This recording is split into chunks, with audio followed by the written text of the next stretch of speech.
Hello students, Miraj maths कॉर्नरमध्ये तुम्हा सर्वांचं स्वागत आहे. आज आपण बघत आहोत मुंबई लोहमार्ग पोलीस शिपाई भरती याचा प्रिव्हियस इयर क्वेश्चन पेपर, की ज्याच्यामधले आपण गणित आणि बुद्धिमत्ता या प्रश्नांचे विश्लेषण करणार आहोत. ज्याचा पार्ट 1 ऑलरेडी आपल्या चॅनलवरती टाकलेला आहे. जर पाहिला नसेल तर प्लेलिस्ट पोलीस भरती PYQ म्हणून एक प्लेलिस्ट आहे, त्याच्यामध्ये जाऊन चेक करा, तुम्हाला तो भेटून जाईल. तर बघूयात याच्यामध्ये राहिलेले काही प्रश्न.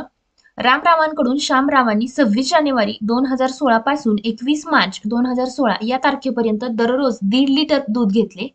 दुधाचा दर जर रुपये 47 लिटर असेल तर त्यांनी एकूण किती रुपये दुधाचे बिल हे रामरावांना मिळतील असं विचारलेलं आहे. आता बघा, श्यामरावांनी काय केलेलं आहे, 26 जानेवारी 2016 म्हणजे 26 जानेवारी 2016 ते 21 मार्च, म्हणजे इथं कोणता आला महिन्यामध्येच फेब्रुवारी आला आणि इथं कोणता झाला 21 मार्च. ठीक आहे. आता बघा, इथं ज्यावेळेस फेब्रुवारी महिना कन्सिडर केला जातो त्यावेळेस चेक करायचं की त्याच्यामध्ये लीप वर्ष आहे की नाही. आता 2016 हे लीप वर्ष आहे का, कारण ह्या वर्षाला 4ने भाग जातो. म्हणजेच 26 जानेवारी म्हणजे 27 जानेवारी, 28, 29, 30 आणि 31, म्हणजे टोटल 6 दिवस आहेत जानेवारी मधले. नंतर फेब्रुवारी हा लीप वर्ष असल्यामुळे याच्यामधले 29 दिवस, ज्यावेळेस नॉर्मल वर्ष असतं त्यावेळेस त्याच्यामध्ये फेब्रुवारी महिन्यामध्ये 28 दिवस असतात, पण ज्यावेळेस लीप वर्ष असेल त्यावेळेस फेब्रुवारी महिन्यामध्ये 29 दिवस असतात आणि मार्च मधले 21 दिवस. म्हणजे टोटल किती दिवस दूध घेतले, 9 1 10 6 16, 2 2 4 आणि 1 5, म्हणजेच 56 दिवस काय घेतलं, दूध घेतलं. पण रोज किती लिटर दूध घेतलं, 1.5, म्हणजेच 1.5 लिटर दूध घेतलेलं आहे. रोज 1.5 लिटर, अशा प्रकारे 56 दिवसाचं दूध किती झालं, 15 सखे 90, 15 5 75, 9 आणि 5 14, इथं आली 8, म्हणजेच टोटल 84 लिटर एवढं काय घेतलेलं आहे, दूध घेतलेलं आहे. आता बघा याच्यामध्ये रोज किती घेतलंय, 1.5 लिटर, अशा प्रकारे टोटल किती झालं, 84 लिटर. एका लिटरचा भाव किती आहे, 47 रुपये. म्हणजे जर आता याचं कॅल्क्युलेशन केलं तर 7 चोक 28, 7 8 56, इथं झाले 58, 4 चोक 16, 8 चोक 32 आणि 1 33, इथं झाले अधिक 8, 6 8 14, 5 3 8 आणि 1 9, 3 9 4 8, असं काय येईल तुमचं उत्तर येईल. म्हणजे ऑप्शन 2, म्हणजेच रामरावांकडून श्यामरावांनी ज्यावेळेस दूध घेतलं त्यावेळेस रामरावांना किती रुपयांचं बिल भेटेल दुधाचं, 3948 एवढं काय भेटणार आहे, बिल भेटणार आहे. ठीक आहे. नेक्स्ट बघा, 1200चे 20% म्हणजे किती. आता 1200 आहे असं घ्या, चे म्हणजे काय, गुणाकार, आणि त्याचे 20% म्हणजेच 20/100. आता बघा, ह्या 2 शून्याला काय केले, ह्या 2 शून्य गेले, 12 2 24, म्हणजेच 240, हे काय असणार आहे, त्याचं उत्तर असणार आहे. हे अगदी इझी होतं, फक्त बेसिक तुम्हाला माहिती असायला पाहिजे की चा असल्यानंतर ना तिथं काय करायचं आहे. नेक्स्ट प्रश्न बघा, 420 मीटर लांबीची एक दोरी आहे, ती 6 ठिकाणी समान अंतरावर कापली तर प्रत्येक तुकड्याची लांबी. आता ज्यावेळेस समजा की ही एक दोरी आहे, हिला जर आपण 2 ठिकाणी कापले तर हिचे तुकडे किती होतील, हा एक तुकडा, हा एक तुकडा आणि हा एक तुकडा. 2 ठिकाणी कापल्यानंतर किती तुकडे झाले, 3 तुकडे झाले. मग ह्या दोरीला काय केलंय की 6 ठिकाणी समान अंतरावर कापले, म्हणजेच तुकडे किती होणार आहेत, अर्थातच 6 अधिक 1 7 तुकडे होणार आहेत. ज्यावेळेस 2 ठिकाणी कापतो त्यावेळेस तुकडे किती होतात, 3 होतात. त्याचप्रमाणे जर 6 ठिकाणी कापले तर तुकडे किती होतात, 7 होतात. तसंच जर 420 मीटर लांबीची पूर्ण दोरी आहे आणि त्याचे जर 7 तुकडे झाले तर ते एक दोरीचा तुकडा हा किती लांबीचा असेल, 7 1 7, 7 सख 42, म्हणजेच 60 मीटर, 60 मीटरचा असेल. पण आपल्याला ऑप्शन मध्ये काय विचारलंय की प्रत्येक तुकड्याची लांबी किती सेंटीमीटर मध्ये असेल हे विचारलेलं आहे. आता 1 मीटर म्हणजेच किती सेंटीमीटर असतात, 100 सेंटीमीटर असतात. ठीक आहे, 100 सेंटीमीटर असतात. त्याचप्रमाणे 60 मीटर म्हणजेच काय, 60 गुणिले 100, 6000 सेंटीमीटरचा काय असणार आहे, एक तुकडा असणार आहे. म्हणजे ऑप्शन 4 नंबर हे तुमचं काय असणार आहे, उत्तर असणार आहे. अगदी इझी होतं, फक्त हे समजायला काही लोक इथं डायरेक्ट 6 ने भागतात, पण ते चुकीचं आहे. ज्यावेळेस तुम्ही एखाद्या दोरीला एका ठिकाणी कापता त्यावेळेस त्याचे तुकडे 2 होतात, 2 ठिकाणी कापल्यानंतर त्याचे तुकडे 3 होतात, 3 ठिकाणी कापल्यानंतर त्याचे तुकडे 4 होतात. त्याचप्रमाणे जर 6 ठिकाणी कापलं तर त्याचे तुकडे 7 व्हायला पाहिजे. म्हणजेच 420 मीटरच्या दोरीला तुम्ही 7 समान पार्ट मध्ये भागलं पाहिजे. ठीक आहे. नेक्स्ट बघा, एका शाळेत इयत्ता 8वीच्या मुलांची संख्या मुलींच्या संख्येच्या दुपटीपेक्षा 10ने कमी आहे. मुलांची संख्या काय आहे? मुलींच्या दुपटीपेक्षा. म्हणजे जर समजा मुलींची संख्या तुम्ही इथं मुलींची संख्या जर x पकडली तर मुलांची संख्या किती येणार आहे? मुलांची संख्या किती येणार आहे की दुपटीपेक्षा 10ने कमी आहे. म्हणजेच मुलींच्या संख्येची दुप्पट केली आणि त्यातून 10 वजा केलं. त्या वर्गातील एकूण विद्यार्थी संख्या 71 असेल. म्हणजेच मुलं अधिक मुली जर केलं तर त्यांची संख्या किती आहे? 71 आहे. तर बघा 2x अधिक x केल्यानंतर 3x येतात, बरोबर 71 वजा 10 आहे, इथं केल्यानंतर अधिक 10 येईल म्हणजे 81 येईल. आता x बरोबर 81 भागिले 3 म्हणजेच काय येतात? 3 दोन्ही 6, 3 7 21 म्हणजेच x बरोबर किती आलं? 27 आलं. पण हे काय आहे? मुलींची संख्या आहे. तुम्हाला काय विचारलंय? मुलांची संख्या. म्हणजे काय करायचं की x बरोबर 27 आहे ती इथं ठेवा. 27 गुणिले 2 किती होतात? 54. 54 वजा 10 केल्यानंतर काय होतात? 44 हे तुमचं काय असणार आहे? उत्तर असणार आहे. ठीक आहे. म्हणजे मुलांची संख्या किती आहे? तर 44 ही मुलांची संख्या असणार आहे. नेक्स्ट बघा. एका शाळेत काही गोळ्या आहेत. त्या गोळ्या 12 मुलांना प्रत्येकी सारख्या वाटल्यास 8 गोळ्या उरतात. तर पिशवीत किती गोळ्या असतील? आता बघा त्याचं काय करा की 12 मुलांना प्रत्येकी समान गोळ्या वाटल्या तर 8 उरतात. तर टोटल गोळ्या विचारलेत. म्हणजे ह्याचं सरळ जास्त डोकं न लावता काय करा की ऑप्शन मधून 8 गोळ्या उरतात ना, मग 8 वजा करा. प्रत्येक ऑप्शन मधून जर 8 वजा केले तर किती येतात बघा. इथं 22 येतील. ह्या 22ला 12 फक्त भाग जायला पाहिजे, पूर्ण भाग. इथं जातो का? नाही जात.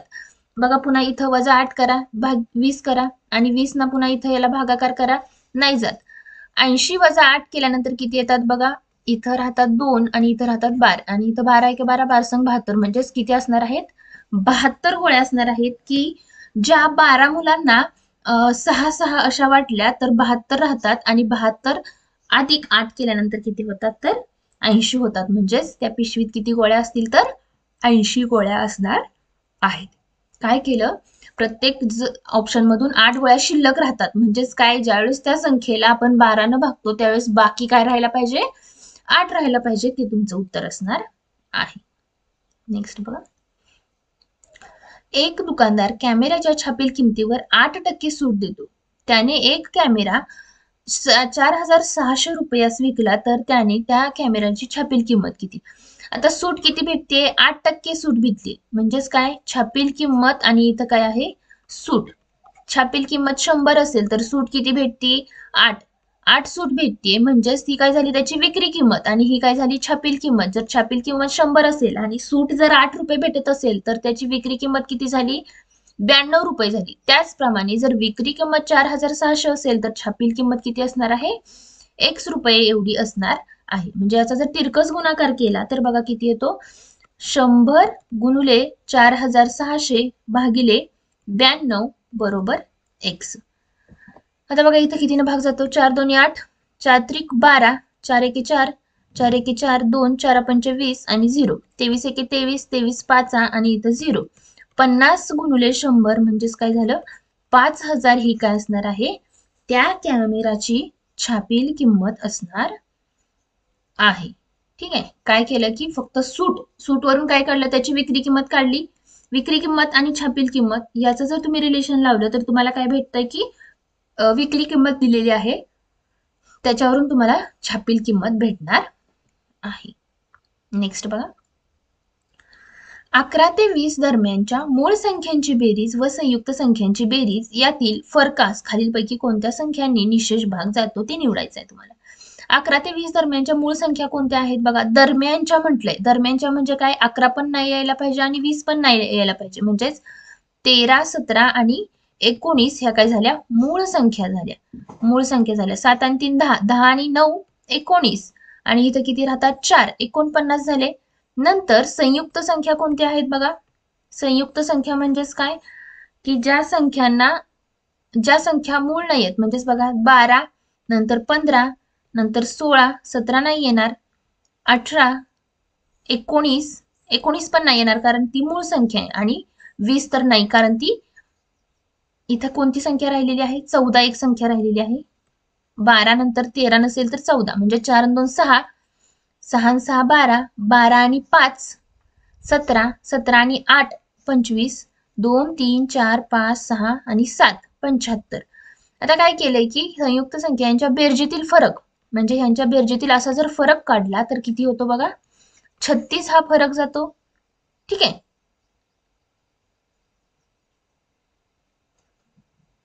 4 आणि 5 इथं सॉरी 26 हा फरक राहतो. 26 जर फरक असेल तर 26 ला कोणकोणत्या संख्यांनी भाग जातो, 2 नी जातो आणि 13 नी जातो. म्हणजे अ व ड, अ व ड काय आहे, हे बरोबर उत्तर आहे. मूळ संख्या म्हणजे काय, ज्या संख्येला एक आणि तीच संख्या सोडून कोणत्याही संख्येनं भाग जात नाही. आणि संयुक्त संख्या म्हणजे काय, ज्या मूळ नाही आहेत त्यांना संयुक्त संख्या असं आपण म्हणतो. ठीक आहे, नेक्स्ट बघा. अमीरने 2,000 रुपयांच्या जितक्या नोटा बँकेत भरल्या तितक्याच नोटा 100,000 रुपयांच्या व 200 रुपयांच्या भरल्या. जर त्याने एकूण रक्कम 16,000 रुपये बँकेत भरली असेल तर त्याने भरलेल्या नोटांची एकूण संख्या किती? जर अमीरने 2,000 रुपयांच्या जितक्या नोटा म्हणजे जर एक्स नोटा असतील 2,000 रुपयांच्या, तर बघा 2,000 रुपयांच्या किती नोटा आहेत, एक्स नोटा आहेत, अधिक 1,000 रुपयांच्या किती आहेत, तेवढ्याच आहेत, एक्स आहेत, आणि 200 रुपयांच्या पण काय आहेत, एक्स आहेत. अशी ज्यावेळेस सगळी रक्कम होते त्यावेळेस ती किती होते, 16,000 एवढी होते. ठीक आहे, म्हणजेच 2,000 अधिक 1,000 3,000 म्हणजेच 3,200 एक्स बरोबर 16,000 झाले. ठीक आहे, म्हणजे ह्या दोन शून्याला हे दोन शून्य गेले म्हणजे एक्स बरोबर किती झाले, 160 भागिले 32. 16 इथं 10, 16 दोन्ही 32 म्हणजेच 5. प्रत्येक म्हणजेच 2,000च्या किती नोटा असतील, 5 असतील, 1,000 रुपयाच्या 5 असतील आणि 200च्या 5 असतील. तर त्याने भरलेल्या नोटांची एकूण संख्या किती? आता काही लोक काय करतात की लगेच एक्स बरोबर 5 आलं की उत्तर 5 लिहून टाकतात, पण ते उत्तर चुकीचं आहे. जरी तुम्ही कॅल्क्युलेशन करेक्ट केलेली असेल तरीही तुम्ही प्रश्न शेवटचा एकदम व्यवस्थित 2 वेळा वाचायचा आहे. एकूण संख्या म्हणजे काय विचारलंय, 2,000च्या अधिक 5,000 1,000च्या अधिक 200च्या टोटल किती नोटा आहेत, याच्या 5 त्याच्या 5 आणि त्याच्या 5 म्हणजेच टोटल किती नोटा आहेत, नोटांची संख्या किती आहे तर 15 ही नोटांची संख्या आहे. नेक्स्ट बघा. एक्सचा वर्ग अधिक एक्स वजा 72 या राशीचे अवयव कोणते? आता स्प्लिटिंग मिडल टर्म वापरा. ह्याचा आणि ह्याचा गुणाकार केल्यानंतर किती येतो, वजा 72. वजा 72 असणारा अशा संख्या शोधा की ज्याचा गुणाकार वजा 72 यायला पाहिजे आणि त्यांची बेरीज किती यायला पाहिजे, अधिक 1 यायला पाहिजे. म्हणजे एक्सचा वर्ग अधिक 9x वजा 8x वजा 72 हे असं आलं.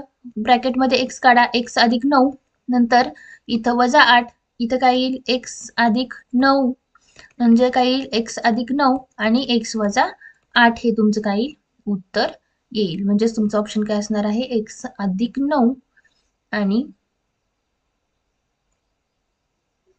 इथं ऑप्शन रिपीट झालाय, इथं फक्त एक्स अधिक 9 पाहिजे.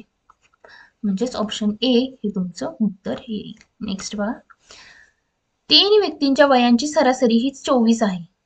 वयांची सरासरी किती, 24 आहे. म्हणजेच बेरीज किती झाली, 24 गुणिले 3, 4 त्रिक 12, 3 दोन्ही 6 आणि 1 7, 72. तर त्यापैकी सर्वात लहान व्यक्तीचे वय किती? सर्वात लहान म्हणजे काय, ज्याचा रेशो 2 आहे.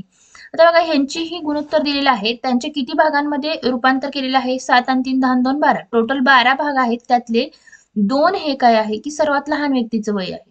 जर तसं कन्सिडर केलं तर टोटल जर 72 असतील, टोटल जर 72 असतील तर 12 आणि 6 दोन्ही 12 म्हणजे 12 वर्ष हे काय असणार आहे, सर्वात लहान व्यक्तीचे वय असणार आहे. म्हणजेच तुमचं उत्तर काय येईल, 12 वर्ष हे तुमचं उत्तर. सर्वात मोठं असेल असं विचारलं असतं तर काय करावं लागलं असतं, सर्वात मोठं म्हणजे काय आहे, 7 वर्ष, 7/12 गुणिले 72 करावं लागलं असतं. म्हणजे 6/42 हे काय असलं असतं, सर्वात मोठ्या व्यक्तीचं वय असलं असतं. ठीक आहे, नेक्स्ट बघा.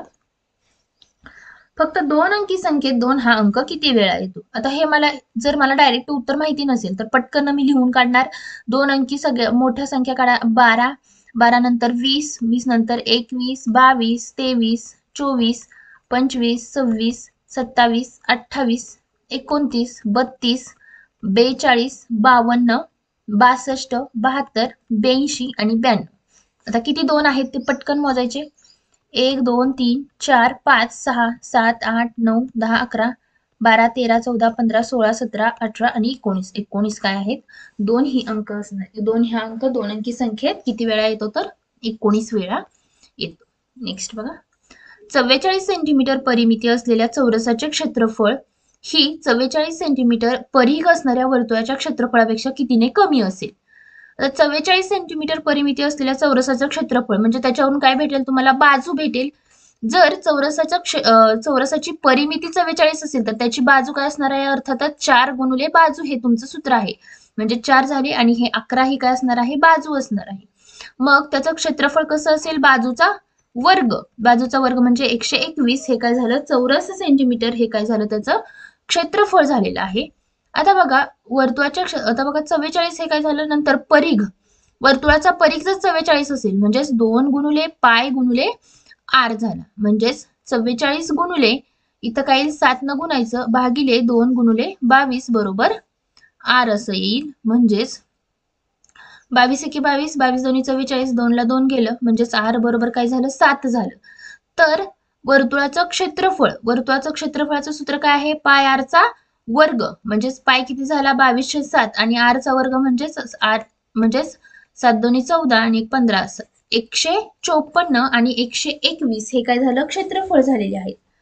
आता पुढे बघा, हे क्षेत्रफळ झाल्यानंतर तुम्हाला काय विचारलंय की कितीने कमी असेल हे विचारलेलं आहे. म्हणजेच 154 वजा 121 करा 3 आणि इथं किती राहतात, इथं पण 3 राहतात. म्हणजेच 33 चौरस सेंटीमीटरचा काय असणार आहे, फरक असणार आहे. कसं केलं, 44 सेंटीमीटर बाजू असलेले चौरस दिलेलं आहे, त्याची परिमिती आहे, परिमितीवरून त्याची बाजू काढली आणि बाजूवरून चौरसाचं क्षेत्रफळ काढलं, ते आले 121. नंतर वर्तुळाचा परिघ दिलेला आहे 44, परिघावरून त्याची रेडियस काढली, त्रिज्या काढली आणि त्रिज्यावरून पाय आरचा वर्ग हे सूत्र वापरून काय काढलेलं आहे, आपण त्याचं क्षेत्रफळ काढलेलं आहे. नेक्स्ट बघा, तिकिटाची किंमत (20% ने वाढल्यामुळे खप काय केला, (10% ने कमी झालेला आहे. तर उत्पन्नात वाढ अथवा घट किती झाली. आता बघा, उत्पन्न बरोबर काय असणार आहे, उत्पन्न बरोबर खप गुणिले किंमत असणार आहे. ठीक आहे. आता खप जर 100 पकडला आणि किंमत जर 100 पकडली तर त्याचा उत्पन्न किती झालं, 10,000 झालं. आता नंतर नवीन कंडिशन मध्ये काय केलेलं आहे की त्यांनी खप काय 20% ने वाढवली तिकिटाची किंमत 20% ने वाढवली म्हणजे 100 असेल तर 120 झाली. खप काय केला, 10 कमी झाला. म्हणजेच काय झालं, ह्या दोघांचा गुणाकार केला तर 12 108 झालं. म्हणजेच आधीचा 10,000 होता उत्पन्न, नंतरचं काय झालं, 10,800 झालं. म्हणजे फरक कितीचा झाला, 800 रुपयांचा झाला. पण हे काय झालं, नफा झालेला आहे. आधीपेक्षा आता काय झालेला, नफा झालेला आहे. आणि शेकडा नफा कसा काढतो तुम्ही, ओरिजिनल जी उत्पन्न आहे ते त्याच्यावरती नफा किती झालेला आहे तुम्हाला, 800 रुपयाचा. तर शेकडा नफा किती झालेला आहे तुम्हाला, 8% एवढा काय झालेला आहे, वाढ झालेली आहे. म्हणजेच नफा म्हणजेच काय, उत्पन्नामध्ये वाढ झालेली आहे. ठीक आहे. नेक्स्ट बघा, विकासने एक घड्याळ 6,540 रुपयास व दुसरे घड्याळ 3,460 रुपयास खरेदी केली व ती दोन्ही घड्याळे त्याने 10,900 रुपयांना विकली. आता बघा, याची खरेदी किंमत किती आहे, एकाची आहे 6,540 आणि दुसऱ्याची आहे 3,640 म्हणजेच 3,460. म्हणजे ह्यांची जर बेरीज केली तर किती येते, 10,000 येते. ठीक आहे. तर दोन्ही घड्याळ त्यांनी विकली कितीला, विक्री किंमत किती आहे, 10,900 आहे. ठीक आहे. खरेदी किंमत आहे 10,000 आणि विक्री किंमत किती आहे, 10,900 एवढी आहे. म्हणजेच त्यांचा फरक काढला तर तो किती आहे, विक्री किंमत वजा खरेदी किंमत म्हणजेच नफा होतो. आणि तो नफा किती आहे, 900चा नफा आहे. 900चा नफा आहे. तो नफा आहे, तो शेकडा नफा जर काढायचा असेल तर खरेदी किंमत किती आहे त्याची, 10,000 आहे. ही जी खरेदी किंमत आहे त्याच्यावरती नफा झाला 900. तर 100वर नफा किती असेल, ह्या 2 शून्यला हे 2 शून्य गेले म्हणजेच 9% एवढा काय झालेला आहे, नफा झालेला आहे. त्याला व्यवहारामध्ये 9% एवढा नफा होतो. नेक्स्ट बघा, एका वर्गातील मुलांचे सरासरी वय 15.5 वर्ष असून मुलींचे सरासरी वय हे 16.5 वर्ष आहे. वर्गात 30 मुले असून सर्व विद्यार्थ्यांच्या वयाची सरासरी ही 16 वर्ष आहे. आता बघा, इथं मुले किती आहेत, 30. म्हणजे जर मुली कन्सिडर केल्या तर आपण x करूयात. आता बघा, मुलांचे सरासरी वय, मुले अधिक मुली म्हणजेच विद्यार्थ्यांची वयांची सरासरी, विद्यार्थ्यांची बेरीज. ठीक आहे, बेरीज. आता मुलं किती आहेत? 30 मुले दिलेली आहेत. मुलांचे सरासरी वय किती आहेत? 15.5 दिलेलं आहे. ठीक आहे, अधिक मुली एक्स पकडल्या, त्यांच्या वयांची सरासरी किती? 16.5. तर 16 वर्ष काय आहे? सगळ्यांची सरासरी आहे, म्हणजेच 30 अधिक एक्स. 30 काय आहेत? मुले आहेत आणि मुली किती आहेत? एक्स. हे जर समीकरण सॉल्व्ह केलं की तुम्हाला काय भेटेल? मुलींची संख्या भेटेल. आता इथं 0, 3 5 15, 3 5 15 1 16, 3 3 1 4 हा पॉइंट गेला इथं. अधिक 16.5 एक्स अधिक बरोबर 480 अधिक 16 एक्स. आता बघा इथं 16 हा इकडे कशाला गेला? वजाला गेला. वजा 16 एक्स बरोबर 480 वजा 465 झालं. म्हणजेच 0.5 एक्स बरोबर इथं बघा 480 वजा 465 म्हणजे किती होतात? 5. 6 1 7 1 8 आणि इथं 0 म्हणजेच 15 झाले. म्हणजेच तुमचं उत्तर काय येईल? 0.5 एक्स बरोबर काय येतं? 15 येतं. ठीक आहे, 0.5 एक्स बरोबर काय आलं? 15 आलं. म्हणजे जर इथं 15ला 0.5 नी भागलं तर उत्तर काय येतं? एक्स. ह्या 0ला इथं गेला, 5 1 5, 5 3 15. म्हणजेच एक्स बरोबर काय आलं? 30 आलं. आणि 30 काय आहे? ही मुलींची संख्या आहे. ठीक आहे, कसं काढलं अजून एकदा पटकन रिवाइज करूयात आपण. काय केलं याच्यामध्ये की वर्गातील मुलांची संख्या दिलेली आहे 30 आहे आणि त्यांची सरासरी दिलेली आहे 15.5. म्हणजेच मुलांची बेरीज किती झाली? 30 गुणिले 15.5. नंतर मुली किती आहेत माहित नाहीत, कन्सिडर केलं आणि त्यांच्या वयाची सरासरी किती आहे की 16.5 आहे. म्हणजे त्यांची बेरीज एवढी झाली. टोटल विद्यार्थी संख्या किती झाली?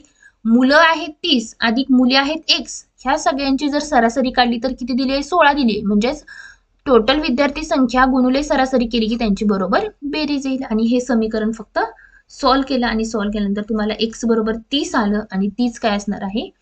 त्या वर्गातील मुलींची संख्या असणार आहे. ठीक आहे, तर आजचा व्हिडिओ इथं संपतोय. व्हिडिओ आवडला असेल तर व्हिडिओला लाईक करा आणि चॅनलला सबस्क्राईब करा, जेणेकरून तुम्हाला नेक्स्ट व्हिडिओ टाकल्यानंतर व्हिडिओ पाहता येईल. थँक्यू.